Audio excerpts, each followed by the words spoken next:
Yes, I think another important dimension of this is that even inside the lab, it's very important to, I think, cultivate good relationships with those that you're working in. A lot of science is done in teams. Even if it's not done in teams, you need your colleagues to ask advice on various aspects of the research that you're trying to do that maybe other people have expertise on. And so that ability to talk to people, to ask questions, to get alongside people is really important. And another crucial dimension to being a successful researcher. Yeah, so having some kind of relational ability is important. And you, how about dealing with difficult people? Do you have any advice on that? I mean, I think that's something that does crop up from time to time.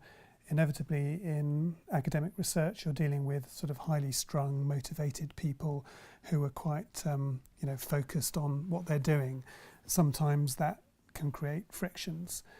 I mean, one way this comes up is sometimes, particularly with work that's done as part of a team, who becomes the first author of the paper. That may not be your decision if you're a PhD student, that may be decided by your supervisor, but that can often be an issue in terms of, sharing credit and who is seen to be the key player in something.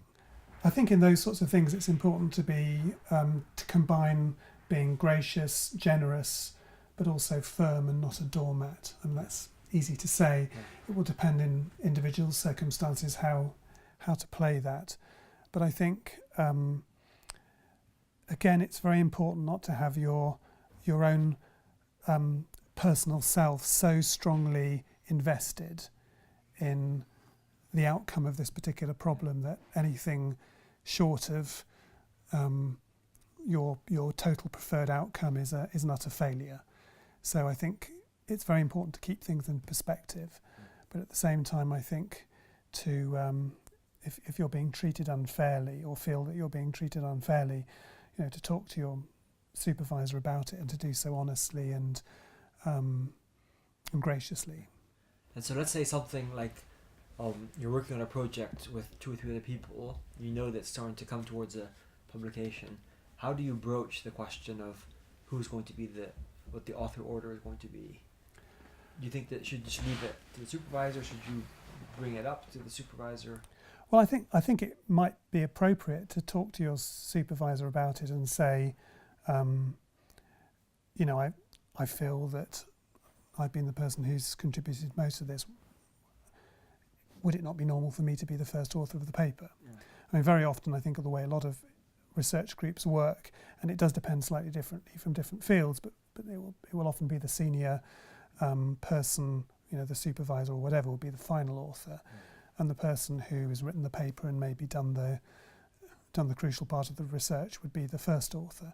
But sometimes it's not as clean cut as that, and there are different people who have made different contributions. And I think ultimately in a research group, you have to accept what your supervisor's decision is, and sometimes that will be, you might feel that's a wrong decision. Sometimes they may not have all the information. They may not themselves know exactly who did what. So it's a fraught and difficult problem, and I think all you can really do is make your case, and to do so graciously and fairly. I think the issue with dealing with difficult people is a tricky one, and it's not obviously just restricted to research life. I think it comes up in all walks of life, and there are no easy answers. But I think maintaining perspective, being gracious, being loving, are important principles.